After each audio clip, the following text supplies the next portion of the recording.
जय गुरुदेव। छठा अध्याय। इस अध्याय में आत्मा, जगत और ब्रह्म तीनों का ऐक्य दिखाया गया है।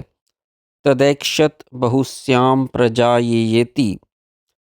यह वाक्य जो बहुधा उद्धृत किया जाता है, इसी उपनिषद के छठे अध्याय के दूसरे खंड की तीसरी श्रुति का वाक्य है और तत्वमसि महावाक्य भी इसी अध्याय से लिया गया है, जिसका श्वेत केतु को ब्रह्म आत्म ऐक्य ज्ञान का उपदेश करते समय उसके पिता ने बार बार उपदेश किया था।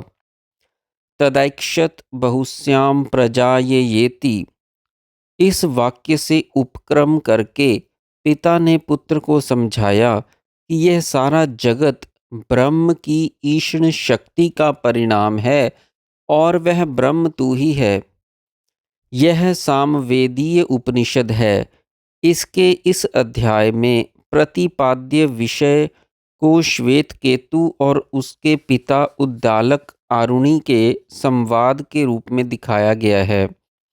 श्वेत केतु जब 12 वर्ष का हुआ तो उसके पिता ने उसे खेल कूद में ही अपना वय बिताते देखकर एक दिन कहा कि हे सौम्य, हमारे कुल में कोई लड़का बिना वेद पढ़े ब्रह्म बंधु अर्थात ब्राह्मणों की सेवा करने वाले शूद्र के सदृश नहीं रहता। इसलिए तू गुरुकुल में जाकर ब्रह्मचर्य आश्रम का पालन कर। जब वह 24 वर्ष की अवस्था में समावर्तन करके पिता के घर लौटा तो सब वेदों का अध्ययन कर लेने के कारण उसे बड़ा अभिमानी, वेद पाठी और स्तब्ध देखकर पिता ने कहा कि हे श्वेत केतु, तू इतना अभिमानी, वेद पाठी और स्तब्ध है, क्या तूने अपने आचार्य से यह भी पूछा है कि वह कौन सा उपदेश है जिसके सुनने से ना सुना हुआ भी सुना हुआ हो जाता है, ना मनन किया हुआ भी समझ में आ जाता है और अविज्ञात भी विज्ञात हो जाता है। तब श्वेत केतु ने नहीं उत्तर देते हुए पिता से पूछा कि वह उपदेश किस प्रकार का है। पिता ने कहा, जैसे एक मिट्टी के पिंड के ज्ञान से सब मृन्मय पदार्थों का ज्ञान हो जाता है, भिन्न भिन्न नामधेय केवल उसके विकार से उत्पन्न रूप आकृति के कारण वाचारंभण मात्र हैं, उनमें जो सत्य पदार्थ है वह तो मिट्टी ही है।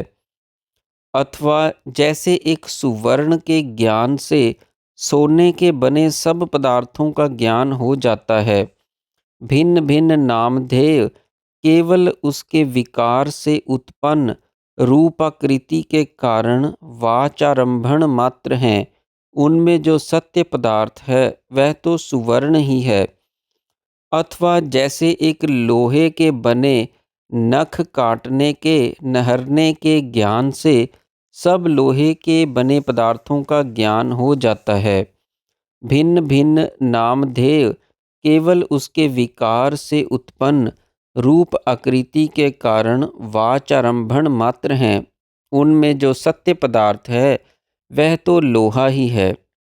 इसी प्रकार का वह उपदेश भी है।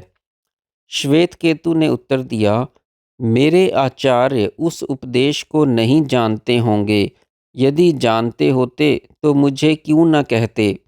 भगवान, आप ही मुझे उपदेश करें। पिता ने कहा कि इस सृष्टि के पूर्व एक सत्य ही था, अकेला, अद्वितीय। इस विषय पर एक मतावलंबी कहते हैं कि पूर्व में एक असत्य ही था, अकेला, अद्वितीय। उस असत्य से सत्य हुआ, परंतु ऐसा होना कैसे संभव है। असत अर्थात अभाव से सत अर्थात भाव की उत्पत्ति होना कैसे संभव हो सकता है। इसलिए पहले सत्य ही था, अकेला, अद्वितीय। तदैक्षत बहुस्याम प्रजाययेति। उसने इच्छा की कि सृष्टि के लिए मैं बहुरूप हो जाऊं। उसने तेज की सृष्टि की। सृज धातु का अर्थ अपने में से किसी पदार्थ को इस प्रकार उत्पन्न करना है जैसे ईंधन में से अग्नि उत्पन्न होना, अथवा मकड़ी के जाले के तंतुओं का उत्पन्न होना, अथवा भूमि में से घास का उत्पन्न होना। फिर उस तेज ने इच्छा की कि मैं बहुरूप हो जाऊं, तो उसने आपह अर्थात जल उत्पन्न किए। जब शरीर से पसीना रूपी जल निकला हो तो वह तेज से ही उत्पन्न होता है। फिर उन जलों ने इच्छा की कि हम सृष्टि के लिए बहुरूप हो जाएं, तो उनसे अन्न उत्पन्न हुए। इसीलिए जहाँ वर्षा होती है वहाँ भूमि से अन्न उत्पन्न होता है। वह खाने का अन्न जल से ही उत्पन्न होता है। इसलिए इस सृष्टि क्रम से सारी सृष्टि के 3 बीज होते हैं, अंडज, जीवज और उदिभज। अर्थात तेज से अंडज, जल से जीवज और अन्न से उदिभज। स्वेदज उदिभज के ही अंतर्गत है, परंतु जीवज के योग से उत्पन्न होने से उसे उदिभज से उच्च श्रेणी की सृष्टि कहना चाहिए। इसलिए स्वेदजों की पृथक गणना नहीं की गई है। देखा भी जाता है कि स्वेदज सृष्टि में पहले उदिभजवत फिर अंडज क्रम से सृष्टि होती है। जूं और खटमल पहले उदिभज की तरह उत्पन्न होते हैं, फिर अंडे भी देने लगते हैं। फिर उस सत्य चित्त शक्ति रूपी देवी ने इच्छा की कि मैं जीवात्मा रूप से इन तीनों में से प्रत्येक को त्रिवृत त्रिवृत करूं। इस प्रकार उस शक्ति ने इन तीनों देवताओं में जीवात्मा रूप से प्रवेश करके अनेक नाम रूप वाली सृष्टि की। उनमें से प्रत्येक को त्रिवृत त्रिवृत किया। हे सौम्य, जिस प्रकार तीनों देवता त्रिवृत त्रिवृत होने पर अलग अलग एक एक बनते हैं, वह तू मुझसे सुनकर समझ। त्रिवृत का अर्थ यह है कि प्रत्येक के दो दो भाग किए, फिर एक अर्ध भाग को पूरा रखकर दूसरे अर्ध भाग के दो दो भाग किए। फिर तेज के प्रथम अर्ध भाग में से अन्य दो के चौथाई चौथाई भाग मिलाए तो एक त्रिवृत तेज बना। इसी प्रकार अन्य दोनों का भी त्रिवृत्तीकरण समझें।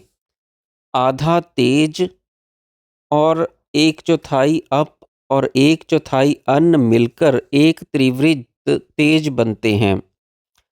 अग्नि, सूर्य, चंद्रमा अथवा विद्युत में जो लाल रूप है वह तेजस रूप है, जो शुक्ल है वह अपस है, और जो कृष्ण है वह अन्न का है। इसलिए ये अग्नि, सूर्य, चंद्रमा अथवा विद्युत सब तेज, जल और अन्न के नाम रूपात्मक वाचारंभण मात्र विकार हैं। वास्तव में तो तेज, अपु और अन्न 3 रूप ही सत्य हैं। इसलिए विद्वानों की दृष्टि में जो कुछ लाल है वह तेजस का, जो शुक्ल है वह जल का, और जो कृष्ण है वह अन्न का रूप है। शेष जो कुछ जाना जाता है वह सब इन तीनों के समास का विकार है। अब सुन कि जब मनुष्य के शरीर में खाद्य रूप से कोई पदार्थ प्रवेश करता है तो उसका त्रिवृत्तीकरण किस प्रकार होता है। खाया हुआ अन्न 3 रूपों में बंट जाता है। उसका स्थूल भाग मल बन जाता है, मध्य भाग मांस और सूक्ष्म भाग मन बनता है। पिया हुआ पेय भी त्रिधा हो जाता है। स्थूल भाग मूत्र, मध्य भाग रुधिर और सूक्ष्म भाग प्राण बन जाता है। खाया हुआ तेज भी त्रिधा बंट जाता है। स्थूल भाग अस्थि, मध्य भाग मज्जा और सूक्ष्म भाग वाक शक्ति बन जाता है। इसलिए अन्नमयम मनः, आपोमयाः प्राणाः और तेजोमयी वाक जानना चाहिए।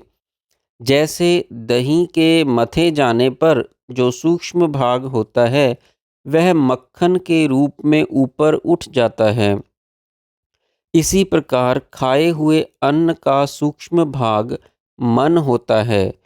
पेय पदार्थों के जलमय भाग के सूक्ष्म भाग से प्राण और तेज के सूक्ष्म भाग से वाक शक्ति बनती है। इसलिए मन को अन्नमय, प्राणों को आपोमय और वाक को तेजोमयी कहते हैं। जय गुरुदेव।